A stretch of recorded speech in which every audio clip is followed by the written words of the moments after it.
Hello my dear Scorpios. This is your astrology forecast for June and also applies if you are Scorpio rising and Scorpio moon. So the big news of this month is that Mercury, the planet which rules communications, technology, transportation, goes retrograde.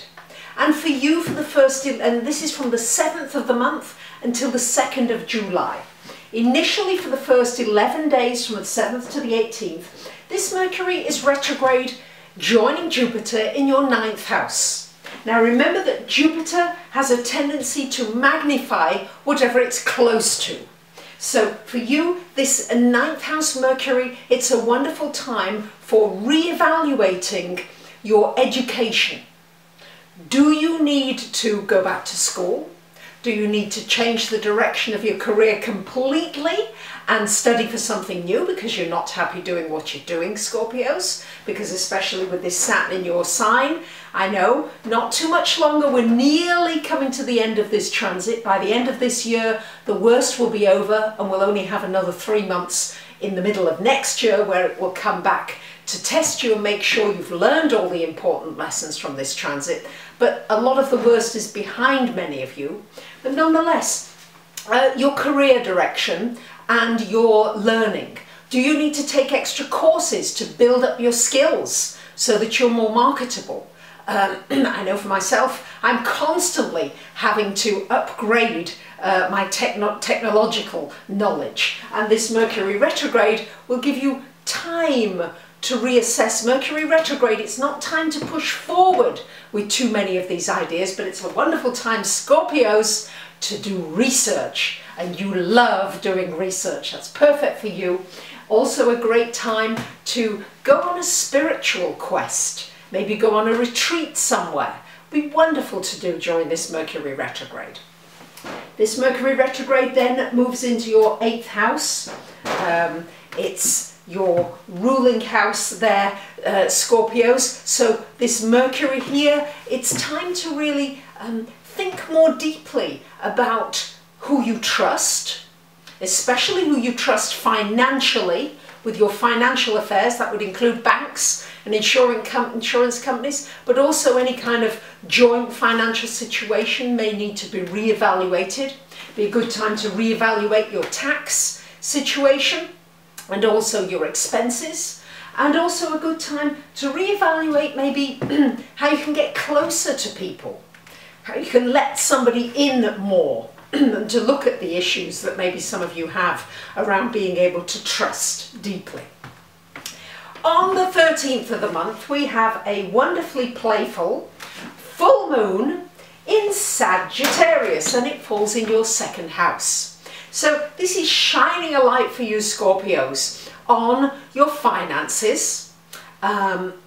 So if you've been budgeting well and you've been taking care of money carefully, then this full moon will shine a light on that. You could get some reward, something, a nice bonus or something nice coming, a new business opportunity, certainly possible with a full moon in that 2nd house. Also, if you've maybe had some challenges in this area, this full moon may highlight those challenges and give you an opportunity to take it in a new direction.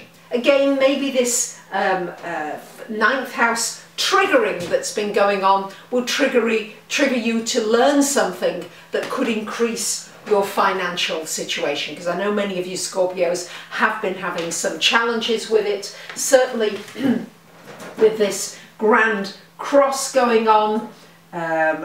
For you, it's important, you know, there's been a lot of ups and downs here with your career, with work. Maybe it hasn't been as stable as many of you would like. So certainly it's very important to be looking at new ways. What can you learn to take your income level onto a new level, and maybe also create some passive income?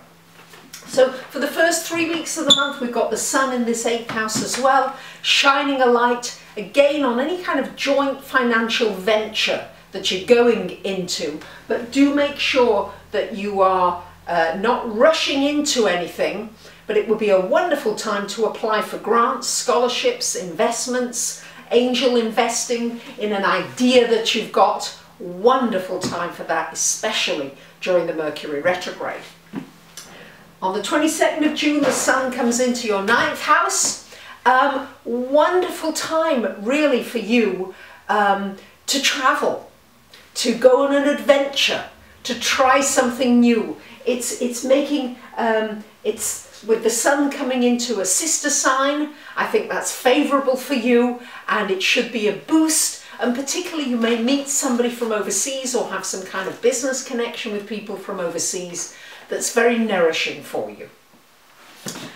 For the first 3 weeks of the month we've got Venus, and actually so the 23rd of the month we've got Venus in your 7th house, Scorpios.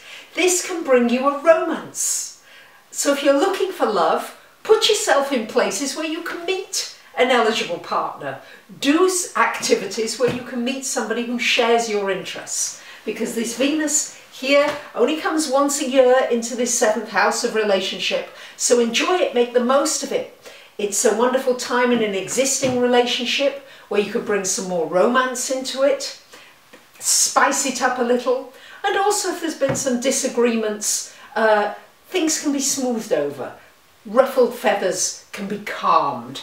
So this Venus is also very good if you're reaching out to somebody in business and you want to reach out to somebody, maybe somebody to consult with, to work with. Wonderful time to do it during the Venus in your 7th house until the 23rd of the month. And then on the 24th, this Venus moves into your 8th house, and it's a wonderful time for developing your spiritual side, your psychic side, your intuitive side. You are a water sign, Scorpio, so this is a great time when you can really enjoy going more deeply into the metaphysical studies such as astrology, numerology, tarot, all of these subjects, and go more deeply into them.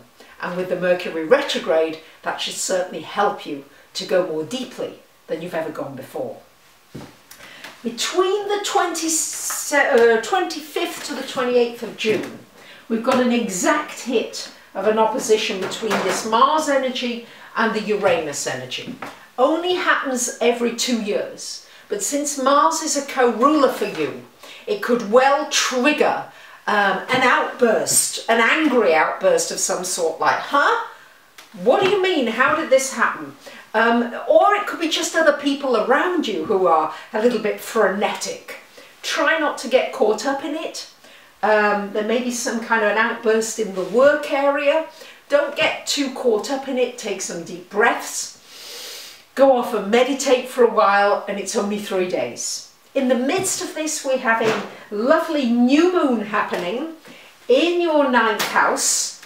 New beginnings, a new trip, a new possibility to travel coming up. Look at those possibilities. Maybe you've really wanted to go somewhere and haven't gone. Maybe you've got family somewhere that you could go visit, or a friend. Or you could just go, there's Airbnb, there's all kinds of places that you can travel to now at very little cost. There's all kinds of apps now. Investigate these new ways. If you're ready to travel at the drop of a hat, there could well be something here, especially with these planets activating your 9th house. Travel and connection with people around the world is wonderfully highlighted for you this month, Scorpios, so make the most of it. Next month, Jupiter changes sign. Wonderful news. I think it's going to take some of the pressure away from this cardinal Grand Cross and the tensions and stresses that we've all been feeling. And it's just going to be a new vibration, more of which next month. So thank you for listening, subscribing, sharing, commenting. You might want to subscribe to my free newsletter. And of course, if you want to come for a reading, I'd be delighted to hear from you. Thank you for listening. Bye for now.